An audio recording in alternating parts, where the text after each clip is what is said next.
ఈ సంక్రాంతికి unlimited food తినేద్దాం వచ్చేయండి. మా వాళ్ళందరికీ ఈ సంక్రాంతి వంటకాలు తినిపిద్దామని చెప్పి మన తిరుపతిలో ఉన్న ఫైర్ అండ్ ఫిష్ రెస్టారెంట్ కి అయితే తీసుకొచ్చేసాను. వీళ్ళు ఈ సంక్రాంతి ఆఫర్ల కింద 13th, 14th, 15th unlimited buffet అయితే పెడుతున్నారు మామ. భోగి రోజు వచ్చేసి veg and non veg, Makar సంక్రాంతికి మాత్రం ఓన్లీ ప్యూర్ వెజ్, కనుమ రోజు వచ్చేసి veg and non veg.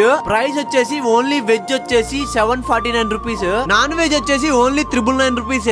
Sweets వచ్చేసి కాజా, అరిసెలు, బూందీ లడ్డు, పాయసం, బెల్లం పొంగలి, నన్నారి శర్బత్. స్టార్టర్స్ వచ్చేసి నాన్ వెజ్ లో కంజుకోడి Pitta roast, ఎనకపూరి wings Telangana style మావా. వెజ్ లో స్టార్టర్స్ వచ్చేసి తమలపాకు బజ్జీ, మిరక్కాయ బజ్జీ, తోటకూర లివర్ ఫ్రై. ఇంకా మెయిన్ కోర్స్ వచ్చేసి భీమవరం స్టైల్ స్పెషల్ రాజుగారి కోడి కుండ పలవు, గోంగూర మాంసము, నెల్లూరు చేపల పులుసు, నాటుకోడి కూర, తలకాయ కూర, బోటి. ఇన్ని ఐటమ్స్ ఉన్నాయి మావా. అదుర్స్ అంటే అదుర్స్. ఇంకా లేట్ ఎందుకు మావా, మీరు కూడా తప్పకుండా విజిట్ చేయండి. కరెక్ట్ గా మన తిరుపతి మాడికాయల మండి ఆపోజిట్ వస్తది ఫైర్ అండ్ ఫిష్ రెస్టారెంట్.